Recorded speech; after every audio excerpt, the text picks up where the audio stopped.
On one of our road trips from Cape Town to Pretoria, we decided to take an uncommon detour. What was meant to be just a one-night rest turned into a mini adventure. Hi, I'm Ash. Come spend some time with us in Kimberley, the Diamond City, because diamonds are definitely a girl's best friend. Kimberley is the capital city of the Northern Cape, just a bit north of Bloemfontein, and while it might not be everyone's first stopover, we're here to show you why it was totally worth the detour. We hit the road super early and we were treated to the most magical sunrise. There's just something special about watching the world wake up through a car window. And with that sunrise came breakfast. We stopped at the Engine One Stop for coffee, and let's be real, I'm a total brown girl, so of course there were samosas on the go. After our quick morning fill-up, we were back on the road. The N1 is dry, flat and sizzling in summer. Not the most scenic stretch, but with good snacks and a great playlist, it's all part of the adventure. My husband Zane drives like Miss Daisy's chauffeur on a Sunday afternoon. I love him, but we weren't exactly speeding through the Karoo, more like gracefully gliding in slow motion. By this point, it was like 30-something degrees and I looked like I just traveled third class on an Indian train, hot, bothered and bored. So what do you do when your vibes are melting faster than your mascara? You feed yourself and your other half. We cruised past all the classic Karoo pit stops like Victoria West and Britstown. Blink and you will miss them. They're quaint, quiet and definitely not stocked with iced lattes. Roughly 10 hours, several lube lakes and one too many garage snacks later, we finally rolled into Kimberley. Our accommodation was the Ambassador Lodge, a charming little bed and breakfast that looked like it time traveled straight out of your granny's photo album. It's quaint, cozy and exactly the kind of soft landing we needed after melting in the Karoo heat.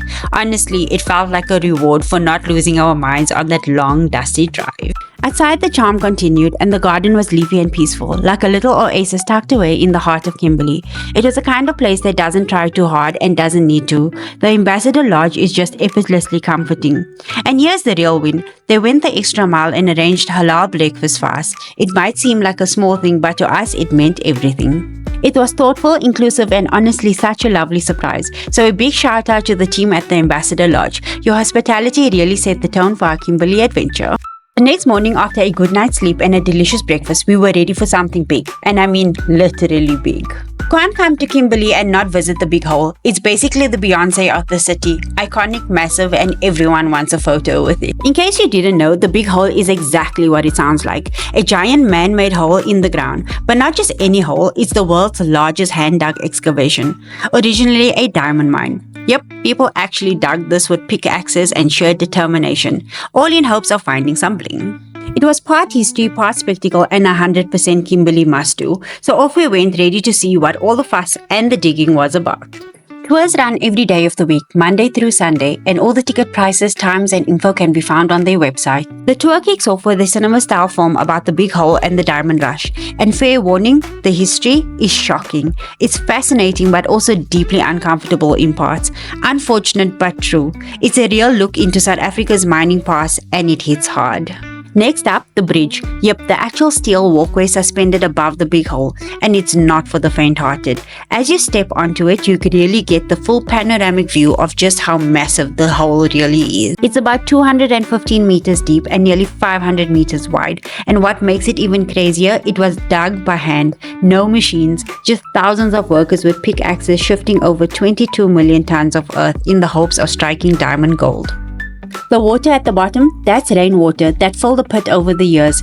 It's this deep blue that makes the whole thing look oddly serene for something with such a heavy past. This tour kept getting better. As we made our round, we found ourselves surrounded by history. Literally. There were so many original artifacts scattered around the base. Old mining carts, rusted tools, massive steel contraptions with names I can't even pronounce, and the kinds of things you'd expect to see in museums, not just chilling out in open air. Then they take you underground, not the Hamas tunnel types, but it's always free Palestine. Just saying, these are the real feel replica tunnels that give you a glimpse of what miners endure back in the diamond rush days. Walk through these dimly lit narrow passageways, and even though it's all clean and tourist safe now, you can't help but feel the claustrophobia creep in. The space is tight and the air feels heavy, and suddenly you're very aware that people used to spend their entire days down here, digging through rubble in extreme heat or freezing cold. No fresh air, no modern gear, just pure grit, and always with the fear that the shaft could collapse at any moment.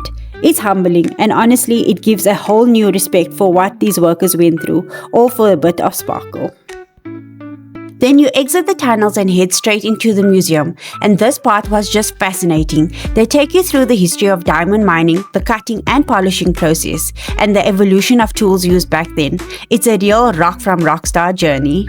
And then the vault. Yep, an actual vault filled with sparkling cut and uncut diamonds. Naturally, that was my cue to turn to hubby Jerris and casually drop, so I'll take that one, thanks.